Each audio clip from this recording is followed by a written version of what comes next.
Hey Rebels, welcome back. It's Laureen, and in this video, I want to talk a little bit about the numerology of tarot. Okay, don't get scared. Okay, we are not talking about some sophisticated numerology. We are talking about a very simple progression here in the creative process. And once you understand this, it puts another layer of reading your tarot right on top of your intuitive readings that is going to make it even easier for you. And again, no books, no memorization, okay? So the numerology of tarot, really there are 3 points that you need to keep in mind when you're looking at the pips. And we are talking about the minors, not the quarts, not the majors, but we're talking about the minors minus the quarts, the pips, okay? Those ace through 10 in all 4 of the suits. They have a particular numerology, a particular progression to their creative process that when you understand it, is going to add depth to your reading. So let's just start with the 3 touch points that you need to understand. And if you get this, trust me, everything else is going to fall into place for you in the numerology of tarot. Okay, think about when you're starting a process, okay? If you're starting any kind of creative process, let's say you've decided that you want to learn tarot, and hey, good for you. I think anybody can learn tarot, and it's a great skill to have. So woohoo, congratulations. So where are you at the beginning of your journey of learning tarot? You're about right here, aren't you? And I'm just going to use the cups to illustrate the numbers. You are feeling excited, exuberant, vivacious, renewed, like this is a new and wonderful possibility for you. This is a way for you to have a new spiritual connection that you're really excited about. This is how we feel at the beginning of our journey. Now, what happens as you start to learn tarot and you start to go through a whole bunch of videos and you start to pick up a whole bunch of books and you're about midway through the process of learning? Let's just say you're at a 5. What happens? Conflict, right? Disappointment. Ugh, it's harder than I thought it would be. I didn't know I was going to have to really practice and do all of this. It doesn't come easy to me. I'm not as psychic as I thought I was going to be. We start beating ourselves up about the process and we start to say, okay, here's the point at which I want to know. Do I go forward? Is it going to be worth it? Or do I just give up and not learn tarot right now? That's the 5. That's right in the middle of the process. And you're going to see that all the 5s in the tarot deck look very much like conflict, indecisive, whether or not I want to go forward with this creative process or if I just want to chuck it. I'm only halfway, I can still turn around. But once you've committed to it and you decide, nope, I'm going to learn tarot, it's going to be great, it was worth it for me, I really understand that it was worth it for me, what happens when you complete the journey? So let's take a look at the 10s. Happy family, lots of rainbows, dancing, singing, got my new house, feeling really good about the skill that I've just gained, right? So we start to get really proud of it and we actually go out in the world and we share it with somebody else. That's a 10. So this is our process. And everything in the tarot is 1 through 10. From the point of feeling very optimistic about what you have going on, to realizing that maybe it's not as easy as you thought, you're going to have some struggles, to finally having completion, okay? So now when you pick up a tarot deck and you start looking through the numerology, you're going to recognize the ups and downs, right? The potential, the conflict, woo, and then all the way through to the end where you're doing really well. Let me take you through one particular suit. Let's just go through the suit of cups, okay? Because it's what I happen to have in my hands. And I'm going to show you the other numbers and how they relate. Okay, so you're super, super excited about learning tarot. Number 2 is once you're excited about something, what happens? You have to kind of make a choice, don't you? You decide whether or not you actually want to learn tarot if you have the time and resources to do it. So a 2 is all about that connection, that decision. In this case, it's, I might have found a tarot instructor that I like. Good. Now what are you going to do? You found a tarot instructor that you like. What are you going to do next? Probably going to take some serious action on that and say, yes, ta-da-da-da, I'm going to join the group, or I'm going to subscribe to the YouTube channel. I'm going to do whatever it is, and I'm going to get some additional support because I'm going to make this happen, right? So this is like cheers, a celebration. I have decided I'm going to make this happen. 3 is all about that activation. So really, this is kind of your first completion point, isn't it? I had the idea. I found somebody I wanted to follow, and then I joined, right? I joined the group, and now we're going to learn tarot together. And then what happens? So now you've joined a group, what happens? You start the learning process, don't you? You start building a foundation, but ruh-roh, this is starting to get hard already, isn't it? Maybe this is a place I want to rest. I'm not sure if I want to read a book. Lorraine says don't read books, but I kind of like books, so I might want to read books. But I saw this one, it wasn't great. I saw this one, it wasn't great. I saw this one, it wasn't great, right? So we're building a foundation. This is a point at which most people rest. Why do you think they rest at the 4? Because 5 is all about conflict and nobody wants to face conflict. Okay, small blip in the video, sorry about that. Let's get right back to where we are and we'll pick back up. Nobody really wants to move past a 4. Why? Because conflict. Okay, remember, 5s are the conflict. And if we're talking about learning tarot and you've reached the stage of 5, then you're probably in a state of conflict. Again, like we talked about just a few moments ago, it might be, you might find that it's much harder than you thought it was going to be, that you're not as psychic as you thought it was as you were going to be. It's not really fulfilling you the way that you had hoped. This happens to a lot of us. But again, now we're at a 5. We can go back to the 4 and rest on our foundation, as many people do, or we can move on. If we're going to move on, what do we usually do? So if we get to this point and we're thinking we're in a state of conflict, we seek harmony, don't we? And this is a 6. And in a 6, sometimes you'll ask somebody else for some help, right? Help me out of this situation, please. I'm having difficulty learning tarot. Great. So maybe you catch up with somebody else in one of the Facebook groups, or maybe you see another YouTube video, or you talk to someone, or you talk to a mentor or another student, and you get some advice, and now you start to feel better. Okay, so we're on the other side of conflict, and we're having harmony outside of ourselves. We've gone outside of ourselves to ask for help. Now that we've gone outside of ourselves, what's the next step?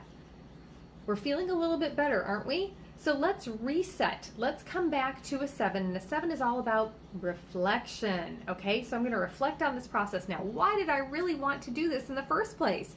So here we have a 7.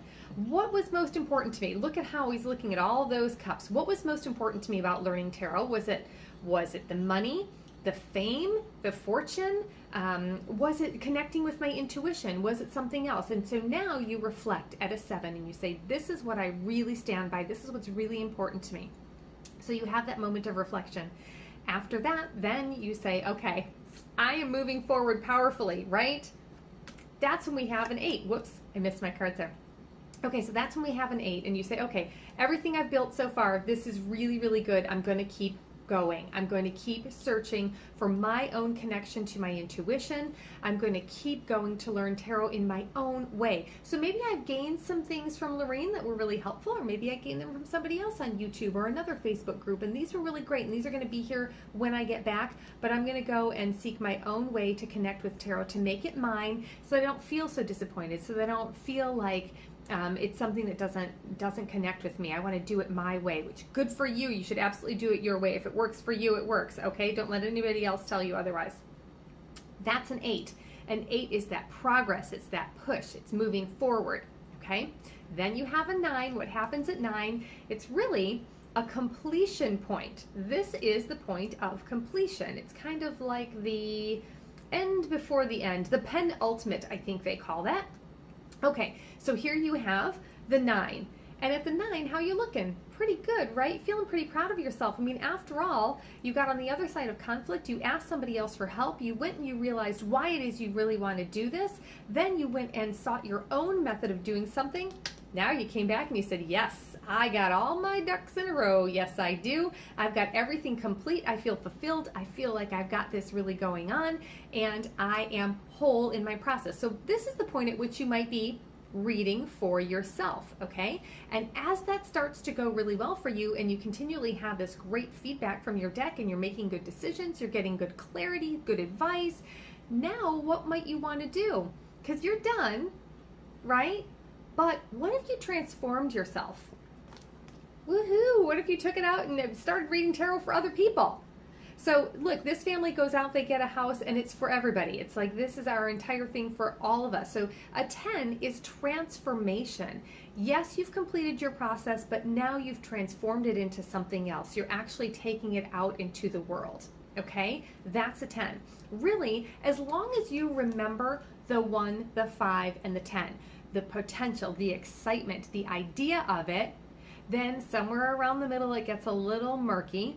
And at the end, you leave transformed. I mean, if you really did learn tarot and you're teaching other people tarot or you're giving other people tarot reading, you are transformed from when you began this journey, okay? Everything else is relative to that. How do you feel when you're ramping up the process, okay? So again, let me just go through it for you really quickly.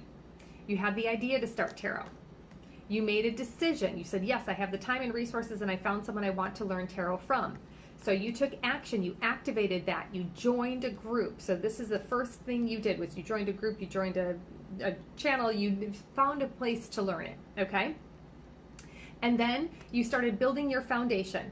Got a little sleepy here because we all know what's coming up next. It's going to be conflict, but you're starting to learn, okay? I'm taking this piece, I'm taking this piece, I'm taking this piece, and I'm considering it, considering whether or not I really like this.